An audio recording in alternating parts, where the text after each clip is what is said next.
Alkamisa woni hanne ne nyalludem lewtu baku didabol nyalane mudun sappo e nayi dubol hitane ujina didi e dubi sappo e jeenay Tele Fulbe mi yetta on sanne e cubbol wuddol e television ko kebon habaruji modon de leydi Benin faya go leydi yasi mi salmini on mi yetta on bodum nani ko lati ko e habaruji medi hanne cennirten en jahan fay bawriya ministre kay bobbe jodake don gon e ardanga kanko lam medi leydi Benin Patrice Talon dum enom be kocce dow dabal de don ne en to Allah jabbi fu on garan nanom bawo majjum garim batanem dow nyalane subane hala radioje meden de adna do fu nyalane ko lati jonkan lewtu bakdi dabol nyalane mudum sappo e tatawre e do adna do fu jamanu radioje kan bokan watte hala majjum on garan nanon do koy habaruji meden en garan batanen asphaltage kan woni mo inol laabi fabe chore kotonu dum non lati golle de do de en wona e mo ineton alla e barke golleji di do lam leydi Benin Patrice Talon woni e yidi wiye siutina bibbe adama e do toraji de leydi Benin do hala laabi dum bo to mbay o munyi fu on garan kebol habaruji din en labargal majjum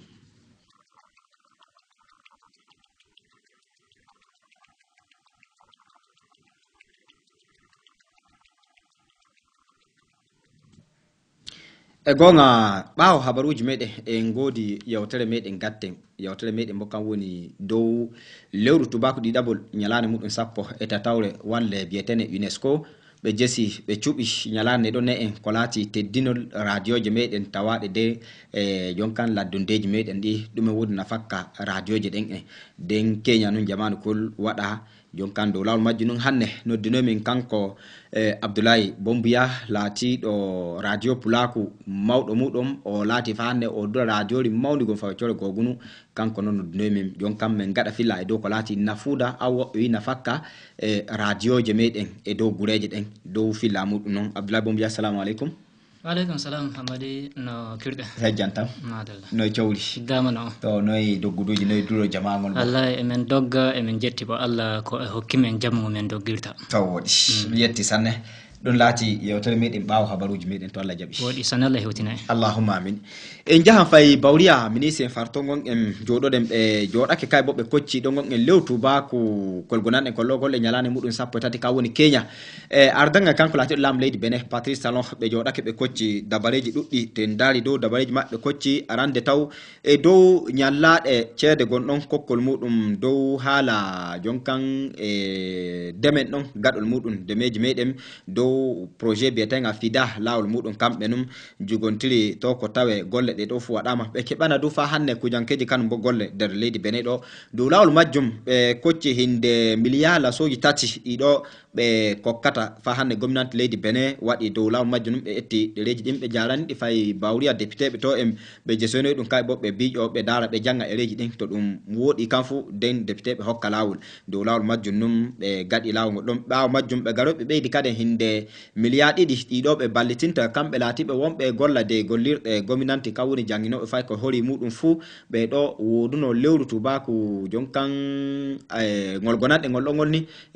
wonbe be cede mudu yo baka be keba be joba be cede mabbe dente ndari e dow walle cede be cuttinde miliyala so tat dengen hala mudum kanum bo dow gadol demeli buradu awre kokkoliri awre maru do fayago rogoje awre mudum tawe dow hala nafa kaden de leydi Benin do bibbe mudum fu to joga golal dow lawol don de majju non acci to ko be cubi kujankeji debbo e gorko kannum be gattata e dow golle den watto ko tawe be don bo heba golle baaw majjum be jesi leddel de do be kawlitinta to ko tawe golle den fu hinde hebo e projet ngan kanum bo awobe ko kolini faya go nafa kanni jonkan awre mudum fu tawe leddel den kanum bo e resani be law majjum kanum bo be gadi dum on jeey dum do lati fay bawriya ministre kanum bo jonne mabbe ne be jodi Kenya men bi me matnan on fu burta eni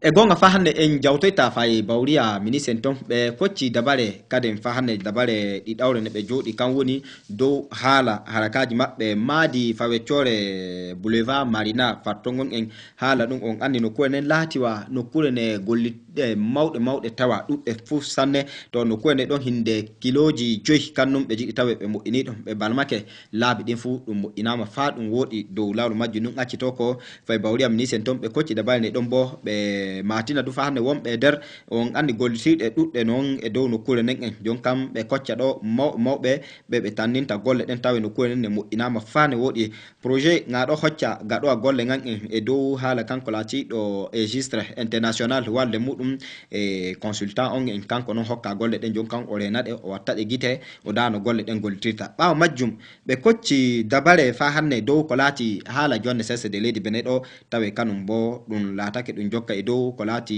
yaago lewru tubaku e sappo yaɓol kanum bo e dow dabare nde ɗon ne en ɓe dano watto ko tawe nder leydi Benin ɗo fa hande jam gonɗon jang on jokka fa hande e golleji ɗin e dente ndaari golleji maɓɓe ɓe goni ɓe gaɗa ɗon haala jangirɗo kanum bo ɓe gaddi ɗum dow haala janginol himɓe golleji feere feere golle juuɗe ɗo en haala muɗum kanum bo ɓe gaddi ɗum dow hinde yaago balɗe garoje fuu ɓe ettan himɓe golle e dow lawol ngol ɗongol ɗen ɓe kocca ɗum golle dente ndaari golleji ɗuɗɗi kannum ɓe kocci e dow projet ngaɗo nga en to ɓawo majjum jon kan hinde ɓe ɗo wawta kanum bo ko walliti ɓe ƴoƴe e ereji jon kan e yaago jawdini ɗo ni en no watto ko tawe golle ɗen fu ɗe moƴƴi ɓe ɗon bo ɓe cuɓi ɗum nden to Allah hewtini en fu yaago balɗe garoje ɗe ɗo ɓe noddinam ɓe ɗon dow ko laati ɓe ɓeydane andal dow andal e dow ko laati habarkol ɗon on jeyay ɗon bo seɗɗa gonno ɗum wontinori fuu ɓurta eni en e gonga en darto faydane diyan ton battanen asphaltage e gonga on anni dow ko laati no fayeje lam meɗen leydi Benin Patrice Talon o yiɗi tawe o waɗa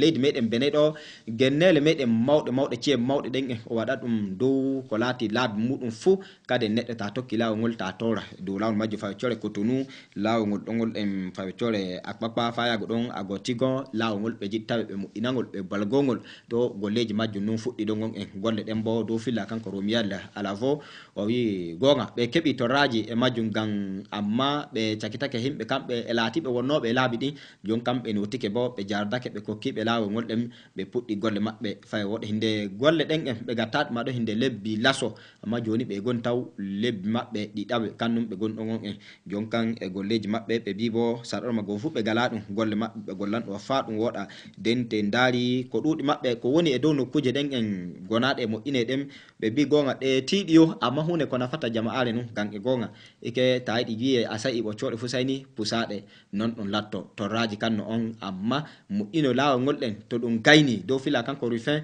o wi himɓe waran nana belɗum majjum himɓe waran welto gan torraji gonnoɗi fu kadi torraji ɗin on tawa non ɗum hoyni torraji ɗin en Allah hoynanɗe e ɗum ɗo laati golleji kanko lam leydi Benin Patrice Talon o woni o waɗa ɓawo majjum ɓe bi kamɓe du ɓe taɓɓake mo ɓe jettamo fane ɓe kuntanimo kuneje e dow ko laati golleji makko woni o waɗa de leydi Benin ɗo dow yarugo waɗugo leydi Benin leyɗe mawɗe e dow leyɗe Afrique ɗo fu tawe leydi Benin e ɓantake e dow lawol ngol ɗongol ɗen ndem te ndaari de leydi meɗen Benin ɗo hinde kominaji jeenayi kannum suɓa ɗo gon en golle ɗen watte dow lawol asphaltage nden hinde kiloji 100 kannum golle ɗen en ɓe gatta ɗum ɗum fu moƴƴingo nokkuje ɗen ɓe mbi kamɓe ɓe jetti e golleji kanko lam meɗe leydi Benin Patrice Talon e ɓawal muɗum fu woni e waɗa e dow lawol ngol ɗongol ɗen te jesi habarkol ɗon on anni lewru tubaku ɗiɗaɓol jon kan ñalande muɗum 13 ko laati UNESCO kanum bo hocci ñalande ɗon ne en dow teddinol radioje meɗen gonɗe kanum bo e hokka en habaruji hiriga weeti fu dow lawol majjum de sire ko rakku ɗo ko laati hokkoɓe habaruji muɗum kanum bo ɓe ɗo waɗi jamanu kolɗen dow fawecore radio arzeke fa yaago radioje koriɗe fuu ɓe ɗon jamanu kolɗen ɗum waɗi ɗum himɓe bo weltake bo ɗum e yaago jamanu kolɗen e gonga amma kamɓe laatiɓe hokkoɓe habaruji ɓe mbi hanayno tawe laato jamanu tan non ɗum watta ɗum hanno tawe ɗum laato jamanu e fa hanne bincitaɗe golleji ɗiɗo ɓe gaɗi torraji ɓe keɓi e yaago fa hanne ɗume noon ɓe mbawi ɓe kewti ɗume noon ɓe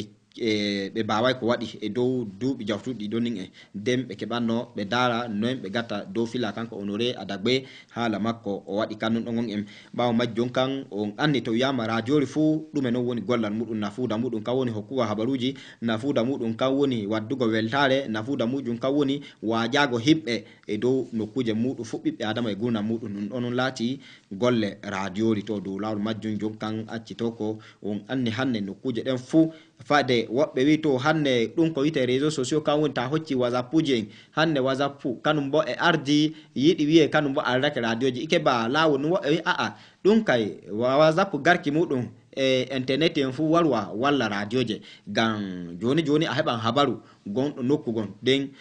a heɓan illa whatsapp ɗon no keɓata habar kolɗen laɓargal muɗum den jaha joɗoɗa kala e radiori ngam kalol e radiori kokkol habaruji habaru gonga noon ha nun taɓɓitinoɗa no e gonga habaru habaru lobbol nun habaru geto nun tokko kokkakol e wi to ɗum bo e walla hana wiye woɓɓe ko wiyata réseaux sociaux ji nde whatsapp en ɗum fu ɗum woɗa ɗum aa te ndaari woɓɓe e woodi télévision ji muɗum e wiye web tv ɗum fu laati ko wallata ɓiɓɓe adama e gunna muɗum ko wallata ɗum radioji kanum bo heɓugol law habaruji ɓe mbi ɗum ɗon fu ɗum warwa ɗum walla amma ɓe keɓini ɓe mbi ko laati ko dagi yadata e ko dagaki ngam ko dagaki kanum wodu hakkeddin ko dagi bo abadan re'ata e dow lawol majju kawum ɗon kamɓe laatiɓe wonɓe joni e whatsapp uji en harakaji muɗum kanum no feereji gonno wama radio kanum tabitiwa ɗon tabitiwa jon kanum kan hokkawa bo habaru getol hokkawa habaruji ɗiɗon lobbi hokkawa kanum bo dow e annana e gominante fuu e annandi ɗum nokkuje ɗe ɗon on jeeyi dow ko laati haala radio kanum bo ñalane muɗum jon kan suɓane lewru tubaku ɗiɗaɓo duuɓol fuu ñalane muɗum sappo e tatawre ko laati e dow aduna ɗo fuu radio je hokkoɓe habaruji e welto e ñalane nden en on jeeyi ko laati habaru ngol ɗon kanum bo seɗɗa muɗum fuu ɓurta e ni en mi yetti sane sakira fulɓe ko laatino habaruji meɗen hanne cennirte fu ɓurtani en pota seɗɗa gon nden ko bitten e yewtere meɗen e yonto ñalane kan woni asawe yanɗe go'o e feccere e yaago fa hannde e no noy ɗum wiite alarba no fa hannde kanum bo e bandiraɓe fulɓe habaruji meɗen saratiji muɗum gonɗi nder wuddol e télévision habaruji e fulfulde en goodi kikiɗe fuu yanɗe jeenayyi e maƴƴanɗe laso e sappo en godoy filla yonto ñalane kan woni yanɗe go'o e maƴƴanɗe laso e sappo fa yaago ɗon en altine kanum bo yanɗe jeenayyi subaka habaruji e ɗengal dakumere yanɗe sappo e maƴƴanɗe sappo e joyyi habaruji e ɗengal haɓere yanɗe sappo e go'o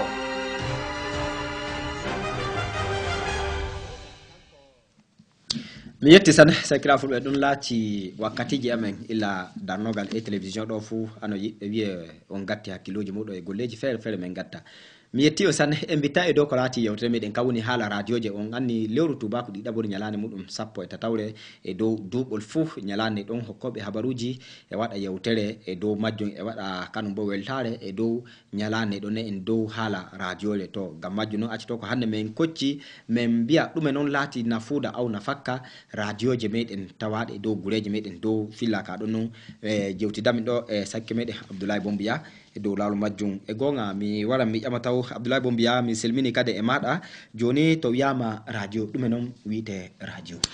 mi yetti sanne Hamadi mi sanna pulako meɗen ko tawa nder leydi Benin e ko tawa yasin leydi Benin ɗum ko darata darnogal télévision e télé tawaɗo paraku nder leydi Benin kamɓe anniya ngam kikiɗe fuu ko heewi haɓɓan anniya e hettino radio ri mila gotum ɗum nun e télévision ko senni ɗum walama radio a nananan nun jomum a yiyata ɗon ko bo télévision kanum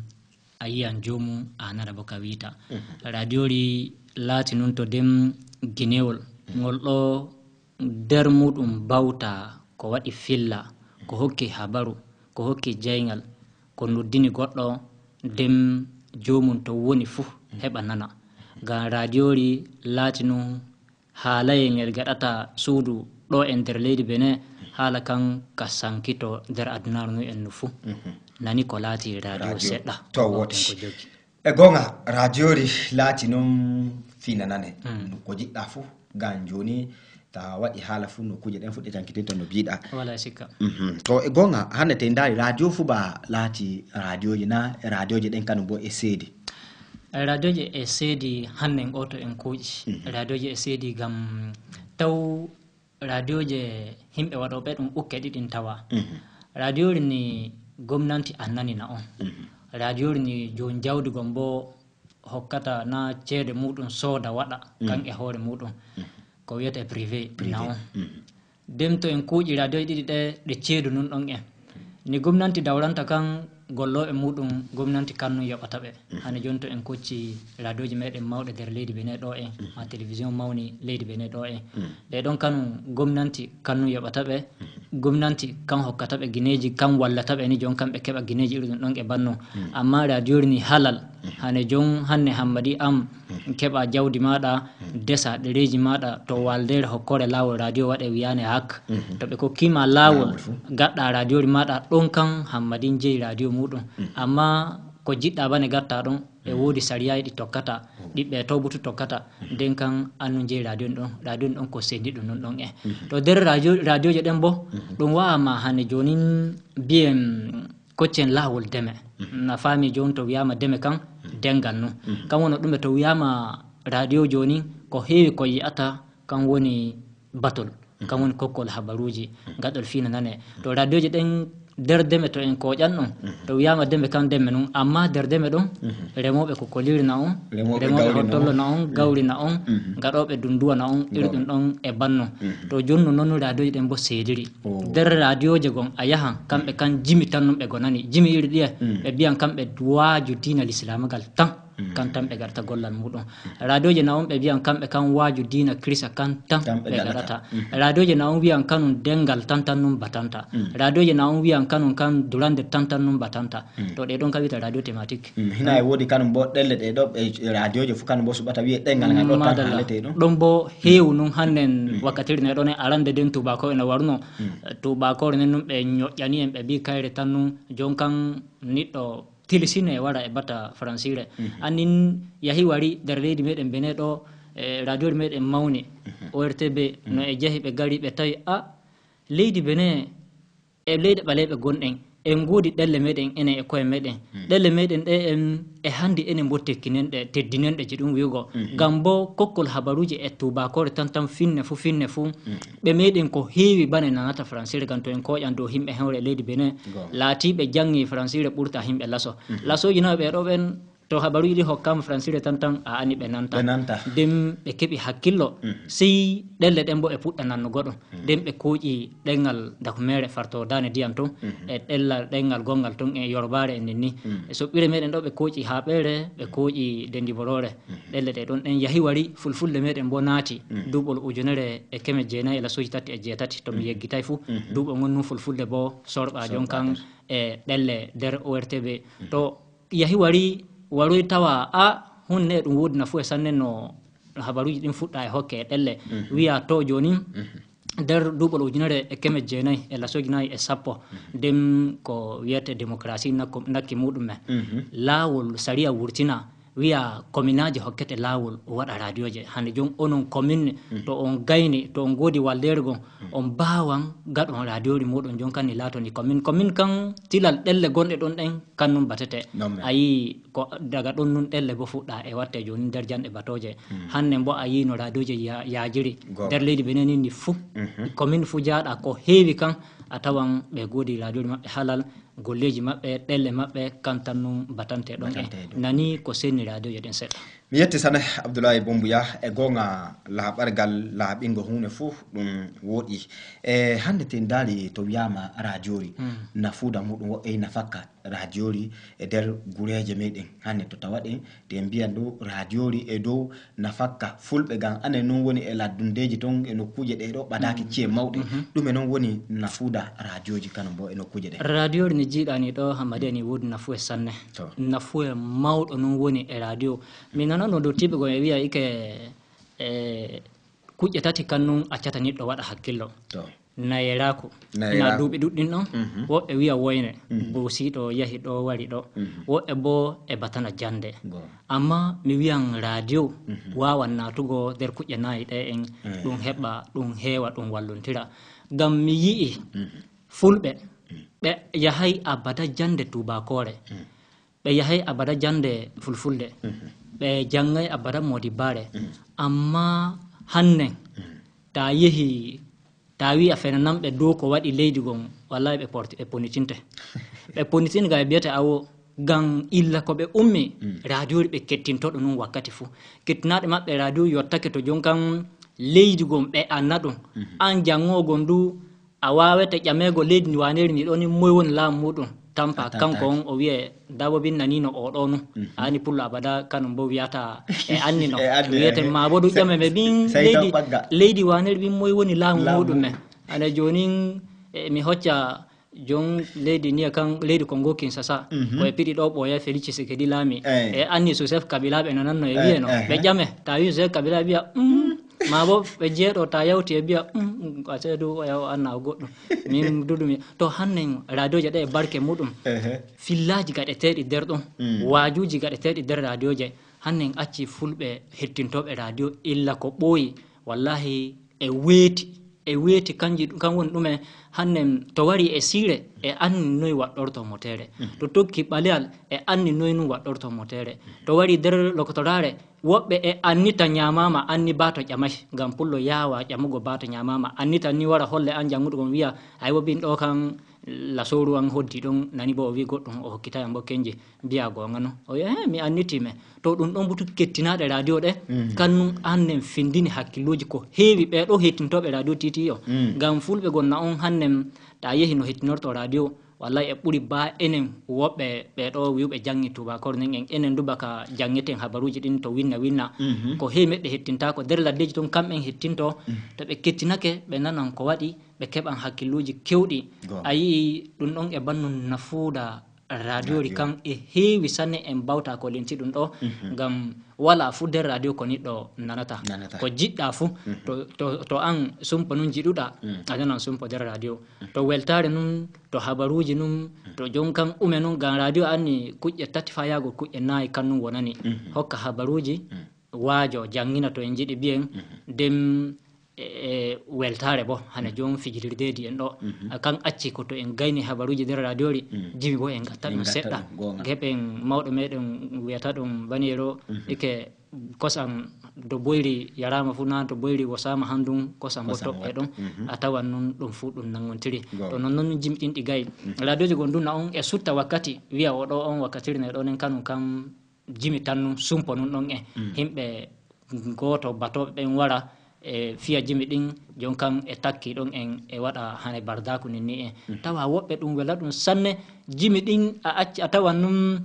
e findina tawangal meɗen hannen to radio je walano a anni jimiji goɗɗi na on ɗon en kade ma en jeggitanino ɗum ma en jeggitanino yimɓe ɗum ɗon e banno amma e barke radio ri ɗum fu e ɗum hoddi e ɗum woni to en gayni en jiminan jimol gon fa tawa dottiji gon yiila hoore woɓɓe du gonɗi wara gam sutora keya to ɗum ɗo butu a yi nafu e radio nun ɗon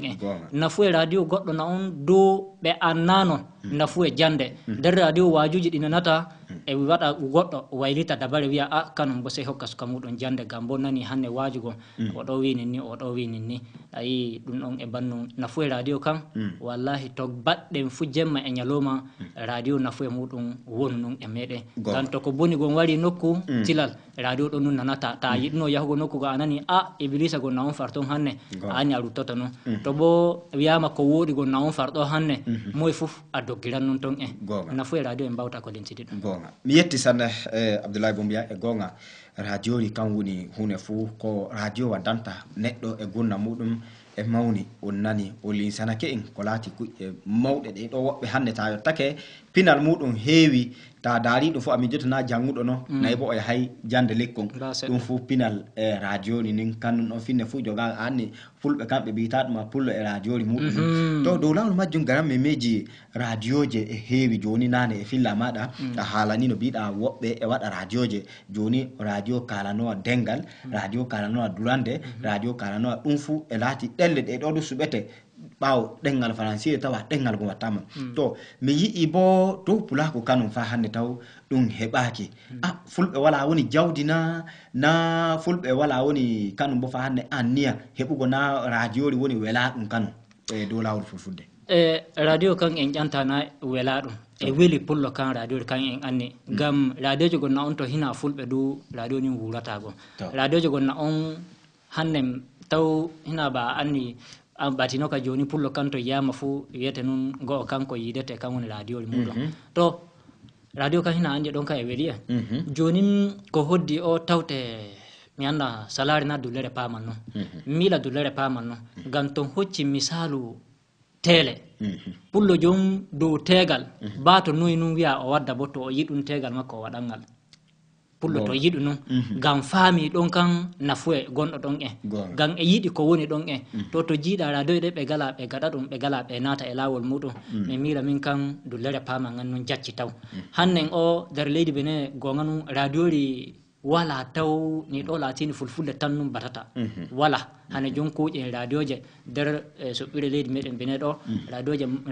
mawde na e do latide ha bere tan kanu wonani jon kam fulfulde ni e sorba don gam fulfulde bo ko wodi mudum hebe sedda ko to go hebata goddum fu wattata ke paddan on wecco e biya jida fulfulde nengo amma gam e ani fulfulde nen e wodi ko waddanta be tilal sey be gatta don der don to ko enen fulbe enen abada taw en kebay karude ni radio majum bato joni radio pulako en goni en dogga hore no wata ko radio pulako tiggo no wata ko radio pulako lato radio ri aranderi to fulfulde tan batete der adnar no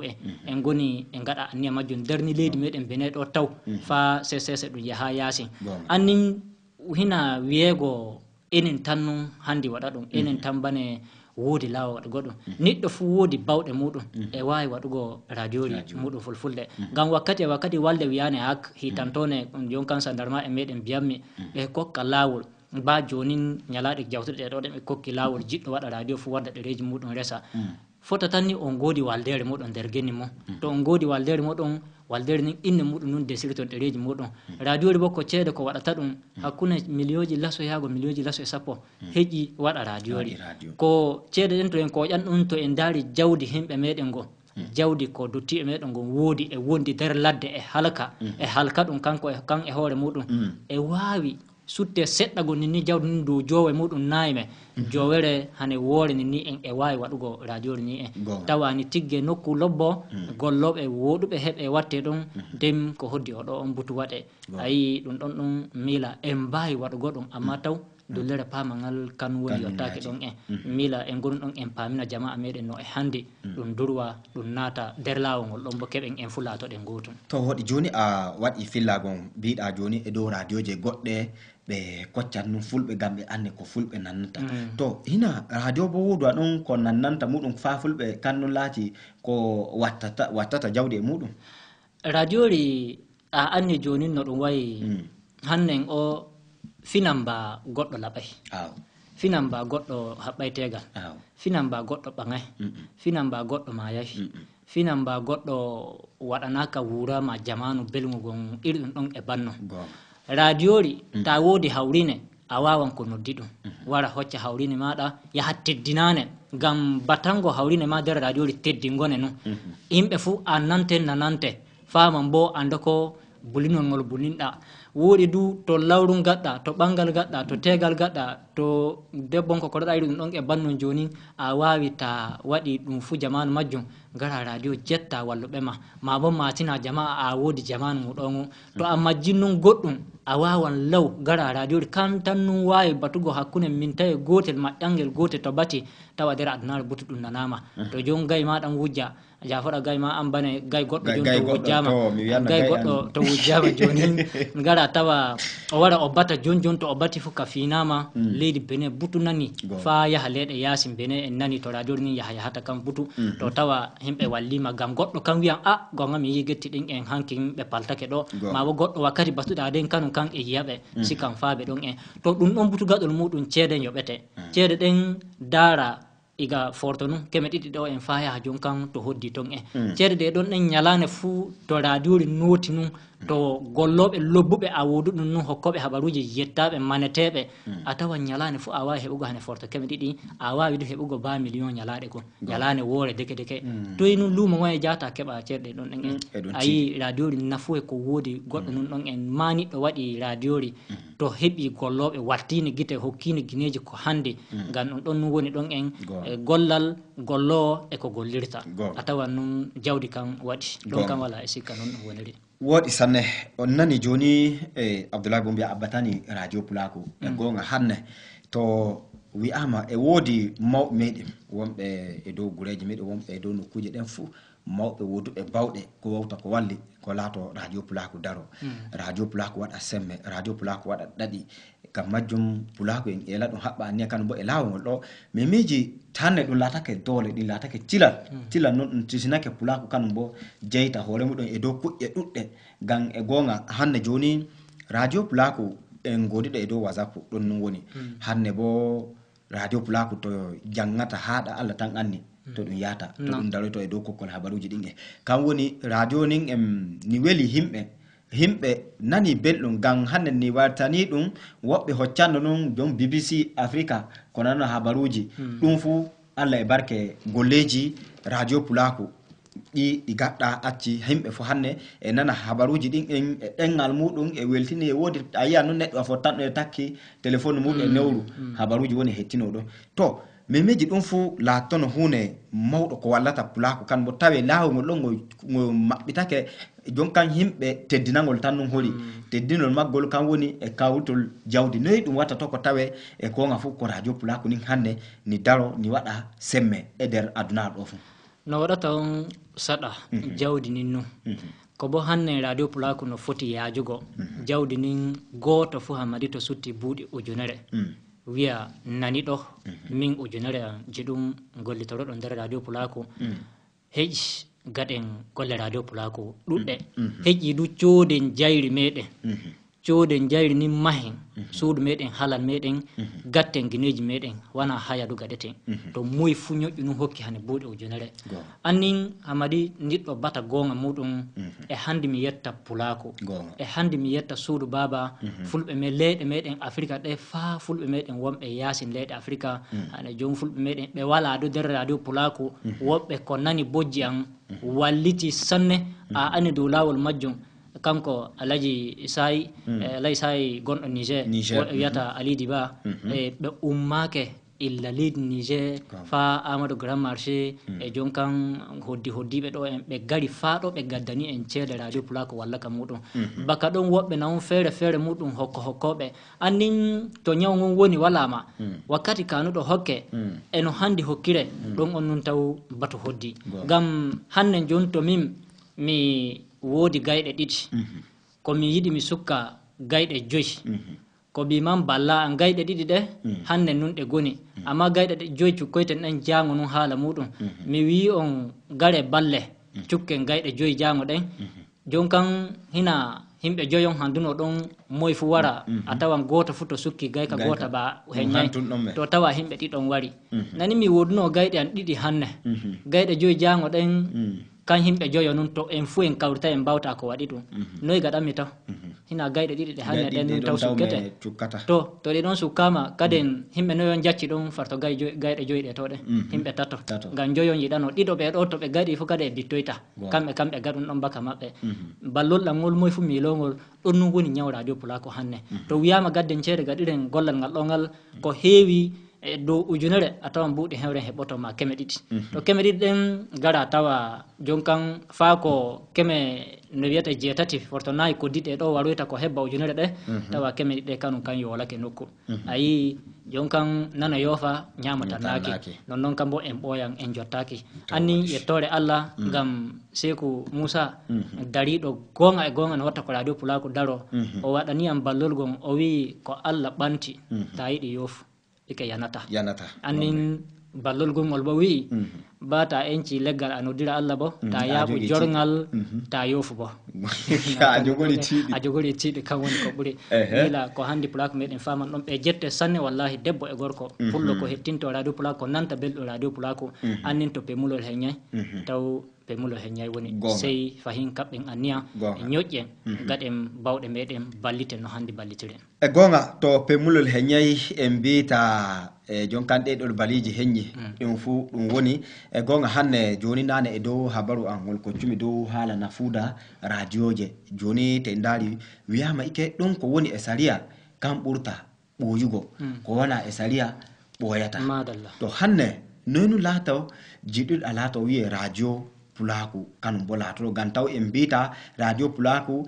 annana no e annana e dow ereji hakka amma taw fa hande heddi gam en jiiɗo a bortinen e gam whatsapp gaɗen ɗum gonga kanjum woni no fayeje meɗen to lawol ɗo gonɗen ɗume noon e lata pulaku noon ɗum watto ko tawe e gonga ɗum wurto fa ɗum annane iri radioji mawɗe ɗi annen en BBC en e dow ko hoddi fu koji ɗum fuɗɗira elugo na koji ɗum fuɗɗugo elgo kan woni duwaw himɓe tinno watta duwawo sekuɓe meɗen hewɓe na on e hettino radio pulako modiɓe meɗen hewɓe na on e hettino radio pulako a hiɓe hewɓe na on kanum bo no gommi joni mi darira on ni mi yiɗi nun to gonɗon fu gatton duwawo jemma e ñalowma subaka e kikiɗe de julɗon fu gattanon radio pulako duwawo gam hannen en desi ɗereji meɗen fa jonin wi'ama jon kam yiyama en desi kan darete na gonga en yiɗuɓe nun nden ɓe corki en seɗɗa gon ɓe lildi ɗon kadi en ɗereɗerew gon ɓe mbi darte to ɓe dara jon kam to en mbawi ɗereji ɗo en desi ɗum ɓe pama awo gonga nun amma to en tampi ɗere kon ɗo ɓe mbiyan e aseedu godano gaɗuɗen nonnoon en paami gettiɓi to jom ɗereji ɗi mina on mi wulini no watta communauté ɗon arandeji kan resanuma ɗi ɗon darama manama yettama annin kadi ɓe corkake ɗon seɗɗa gon ɓe darana en pergoto to fergande nden en tinne duwawo on duwo sanne heɓa tomi fergo heɓa to radio pulako fergo gam ton fergake radio pulako fergake kam waɗi taw ko mbimi duwaw no puɗɗirten duwaw woni semme hunde on fou to ɗon gayni moye fou haɓɓa anniya moye fou haɓɓa anniya radio meɗen pulako ni to Allah jaɓi moye fou watta e hoore muɗum ni laatoto nun radio ri mawni taweten nder adnaru nu en nu fou laato fulfulde ne en to jangi haaɗi nder leyɗe meɗen Afrique ɗo en fou en nani belɗum majjum acciten hokkugo jawdi meɗen woɓɓe acciten hoƴugo jawdi meɗen e yaha e mawnina yawɓe en lattoɓe to fina nane noon kan e yiɗi ceede meɗen amma to en tappama enen fulɓe en baram ɓe batata gonga annin ɓe jiɗi ceede meɗen fina nane kan gadden ɗon e radiori maɓɓe hannden jon ko waɗi Burkina yirgu fa hannen kay wona e bate himɓe lasuɗi ɗo e jeenayon laamu kan wi wara amma fulɓe waɗi dartiru e walleje kitantoɗe sariyaji tawa pullo 210 non woni ko wara to ɗum ɗo ɗum baka du radio ri fa hannen batitinto kanu minisijo radio omega minisijo pullo en alpha bari golle ɗe habaru geetu wurtata kono dow dayraji ɗi en amma to en daari to en gondi nder gureje ɗon ɓe gaɗa radio ri maɓɓe ɓe kocca pullo gam ɓe keɓa jawdi fulɓe wara e maɓɓe to en gaɗi ko meɗen ene koye meɗen gaɗen e leydi ɓe neɗo radio pulako hanne liccal muɗum waɗe Burkina Faso waɗe leyɗe ɗeni ɗe fuu nder Afrique ɗo e nder adnaru nu en batu wati a tawtama gaden toyragon fu wala jawdi meɗen enen e hoore meɗen wattata ɗum to meɗen batanen ko e meɗen gam daga radio pulako wurti hannden dara kaɓe gaɗnoɗe on kulu rowanin ɗo en fa yago fartoɓe core kobli ɗo en fa leydi Ghana agogo ɗo en kaɓe ɗen radio pulako ko kolleten finne fou e walliti himɓe sanne me e walliti himɓe to kaɗo moye nun janni muɗum batori batata gonga wiya a ɗum ɗo on ninninum min en ngala en mbiya himɓe to yaaru finane muɗum to haaɓe annin to ɓokkordu wano foti haɓɓire e handi no haɓɓire ko ɓoggol kadi dartoyte nokku ballol haaɓe meɗen gon ɗo non ɗon buƴimi seɗɗa to ɗen e hannden daroɗen no gatten fuu enen bo gaɗanen ko e meɗen acciten wallitingo fa hannen woɓɓe walla ka on e woodi no wallitirte amma ɗum wooda laawol sey tawa en nafontiran amma to latto nun fa hannen enen woɓɓe tan nun nafeten ɗon kam en jawti wakkatire nde ɗon ne hammadi gonga joni a batani ko laati kokkol habaruji lobbi habaru laaɓugol noyno hanne ɓen wonɓe golla e dow radioji ɗen kanum bo laatoto e dow kokkol habaruji muɗum to habaru radio gonga nun wiya gonga nun a batika nder habaruji maɗa keya no jamanu won ñamete nder leydi Benin ɗo sutorama hannen whatsapp e radioji e seedi whatsapp kanum jonin to niɗɗo yii jafoɗo motaji fiyontiri faɗɗontiri to yi himɓe e sankiti e fukki fuu kanum kam mo whatsapp kam photo mum suttata ma dara lima go'o ɗiɗo tato yi himɓe nayo e fukki ɓe baso ñata winna sikan wiya himɓe nayo maayi ɗon ko bo nder radio kanum non baner habaru hokkirte lokotoroɓe waroɓe ɗum ɓen etta nawniɓe ɓen ma miilaɓe maayi ɓen kan nun darataɓe to daari jon kam to lokotorojo wi oɗo kam maayi nun ɗon koko habaru radio kam den nun ko gollira to lokotorojo wi gongaɓe fu nayo ɓen ɓe maayi nun mo radio jaɓu nun ɗon to bo wi ɗiɗo nun a fami mo whatsapp o fe nun ɗon hina to kam men acci ko radio kam e gollirta gam kam e gollal mabbe non kam en ani pofo kam en ani mo fofata ko bo mo wazafu kanon kan hoccan tan non to gonga non woni e radio kanon nannanti wazafu kanon nannanti non wodiri semme sanne to enen jon habaruji meden hannen en koccan non to gonga woni en koccan habaruji winnoɓe dewte mawɓe annanaɓe hebbinɓe sariyaji muɗum to ɓe annal tawa en koccan habaruji RFI habaruji BBC habaruji radio Amerique ɗum ɗon e bannun to en kawriti ɗum kere en waɗan dartiru fa laato ko laaɓi miila fa hannen taw gonga e wofe tife en kokka habaruji lattoɗi fewre tife nder radio Pulako amma dow habaruji hewre mi annana ɗum ɓuri dewore bofol ngol ɗongol ngam ɗume ngam en anni ɗumen du acci ko himɓe yiɗi habaruji radio Pulako kañƴon ɗum nun fa hande ngam gonga on habaru no batirten a tawan nonnon on ni waɗiri gonga on ko handi himɓe fama fahin ngam bo habaru fahinna on nguɗo laatingo e yi himɓe butu e nguyaji amma nder yajugo makko ɗon liccirgon tan yi fulɓe to an pullo koko habaru hina wiya ɗum fun kokkata handu nun ando ko cutta to yi en enen fulɓe ɗon en a tawan no habaru maɗa weeli to kañƴum ɗon nun woni nokkuje go miila waɗatake ko andi himɓe meɗen fama non ɗon habaruji wodu nun laabi wodun sariyaji woɓɓe hammadi e lilda habaruji wiya hunde ne ɗon en waɗi nokkure wanere bo mbiya Abdoulaye bata nan ɗon e radio ɓe jiyam mi batata ngam ɗum hebbina sariya woɓɓe maɓɓe ɓerna woɓɓe bo jonkan e wiya wattira ɗum woni awo wana ɗum ɗon habaru to tokkay sariya to hebbinay sariya to gaɗoɗa ɗum fuu ɗengal meɗen ngal jiiɗa ngal ɗongal wama ha malfa to yaɓere nden wurtake kono woofi seɗɗa fu pama to ɗum samoyta toon wooɗa murse ko ɗum waddata wooɗa radio Pulako handa ummina hawre radio hakkodu taw en kebbina sariyaji en gonum taw en darta lawol no watta ko kebbinen sariyaji bato en kebbini sariyaji handa baten ka jiɗɗen fu hakkodu to laati en kebbina sariyaji nani mila toon jabake ka ƴamuɗa ka to woɗi sanne nonni ɗum woyri noon hani tawe ɗum laatake bo ngam e gonga o haali ka kanko Abdoulaye bo mbiya haala ka ɗo to ka haalama fo ka yawta ɗon goɗɗo wi haala laatake ma hinde kural ta yofi fo kadi wittoyta gattatako kadi to nonnon noon ɗum latto noon bo hani tawe an laatiɗo koko habaruji an laatiɗo neɗɗo kan koko habaruji nun illa radio nun illa télé nun ko laati ni ko kokkata on fu laato gonga ko kokkata on jango bata finninta ƴamama ɗume nun waɗi ɗo ɗumen mbiɗa ɗo keɓa paama kaye nun mbiwɗa kaye nun kaka Allah ka tontiɗa jomum gonga nonnon hani tawe ɗum laatano en e dow nokkuje meɗen e dow golleji ɗin feere feere ngam majjum mi eela on min jetti sanne anon e gattol hakkillo illa e télé ɗo gonga Abdoulaye bo mbiya fa ko baynotiren himɓe fou mi elala law elana en jama meɗen fou e dow ko laati gan a laatini koko habaruji jamanu muɗum bo gonɗen fa hannde e ñaama to saykiraɓe meɗen wonɓe kan boye hokka habaruji ɗin en jamanu sekura waga muɗum menon godanɗa ɗum Allah hewtina en mawori woɗi duttinnoɗen enen hokkoɓe habaruji fulfuldeɓe annontiren en fou nden daare na en desan waldere enen bo laato to duuɓol ngol wittoy ñalanen wittoy daareten to jiideten nder leyɗe meɗen Afrique ɗo leydi koori to joɗotoɗen enen bo tekkitoɗen noy nun habaruji Pulako woni e yahira daare noy nun ballirten suudu baba Pulako meɗen jeɗum wiwgo mi yetti sanne Abdoulaye bo mbiya an e garki ladanoga e télévision ko laati